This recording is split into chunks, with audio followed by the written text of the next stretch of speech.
Guess করো যে আমি কোথায় যাচ্ছি, ভাবতে থাকো, কমেন্ট বক্সে সবাই জানাবে। তা তোমরা সবাই কেমন আছো একটু সবাই বলবে। আমি তো খুব ভালো আছি, কিন্তু কালকে রাতের বেলায় আমার একটুখানি অসুবিধা হয়েছিল, হঠাৎ করে বুঝতে পারিনি কীভাবে কি হয়ে গেছে, আমি নিজেও জানি না। তা এখন একটু ফ্রেশ মানে লাগছে আমার। জানি না আমি কবে সুস্থ হব। আমি যখন হাসি খুশি থাকি আমার তখন কিছু হয় না, একটু যখন মনটা খারাপ লাগে, টেনশন করি, তখন আমার আবার সেই প্যানিক অ্যাটাকটা হয়ে যায়। তা আজকে আমি বেরোলাম সাহস করে, বাড়ির থেকে না বেরোলে আমার হবে না। কারণ বাড়ি থেকে বাড়িতে থাকলে একা একা থাকি, আমি কোথাও বেরোই না এখন। এক সেলাইয়ের কাজ করি, আদার্স আর কোনো কাজ করছি না। রান্নাবাড়িটা তো করতে হবে, সংসারের কাজ, সেটা তো তোমরা সবাই জানো। তা ওটুকুই করছি।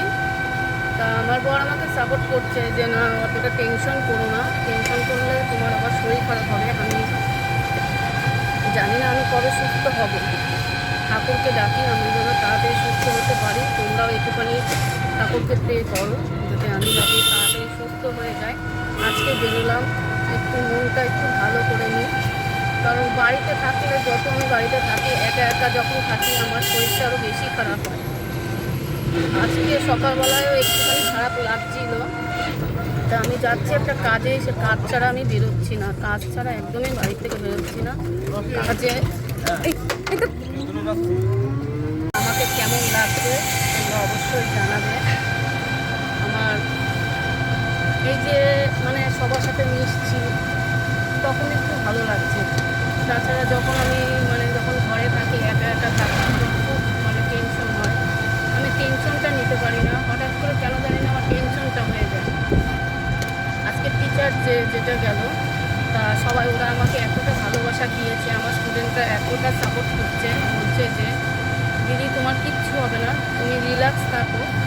আমার স্টুডেন্টরা এতটাই ভালো, বলে বোঝাতে পারবো না যে ওরা আমাকে এতটা সাপোর্ট করছে, এত ভালোবাসা দিচ্ছে। তাও আমি কেন জানি না মনটা খারাপ হয়ে যায় মাঝে মধ্যে। যখন খারাপ হয়ে যায় তখন গান টান শুনি, কী করবো, তাছাড়া তো কিছু করার নেই না। আমি এমনি কারোর খোঁজও নিতে পারছি না যে আমি কারোর খোঁজ নেব, আমার নিজেরই তো শরীর ভালো নেই না, তা আমি কারোর খোঁজ নিতে পারছি না। তা তোমরা কেউ কিছু মনে করো না, আমি অনেকের কমেন্টে রিপ্লাই দিতে পারছি না, আমার বেশিক্ষণ ফোন ঘাটলে প্রবলেম হয়। তা ডাক্তারের কাছে গিয়েছিল, ডাক্তার বলেছে তুমি টেনশন করা যাবে না, টেনশন যদি করো তাহলে তোমার আবার সেই প্রবলেমটা হয়ে যাবে। তা আমি টেনশনটা করতে চাইছি না, কিন্তু টেনশনটা তো এসেই যায়, তাই না বলো? একটা মেয়ে মানুষের আমার কাছে একটা যে টেনশন, আমি সবচেয়ে বেশি টেনশন করি যে আমার কাছে যেটা চাওয়া পাওয়া, সেটা সবচেয়ে একটা মেয়ে মানুষের কাছে যেটা চাওয়া পাওয়া সেটা তো আমি পাইনি না, ভগবান আমাকে বঞ্চিত করে দিয়েছে। সেটা ঠিক কী হবে জানি না, এখন ঠাকুর ভরসা আমাকে। আমি সেটার জন্য অনেক চেষ্টা করছি, চিকিৎসা করছি, দেখি কী হয়।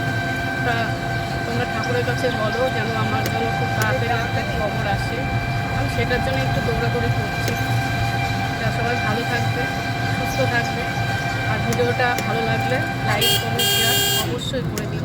আজকের মতো এখানে টাটা, বাই বাই।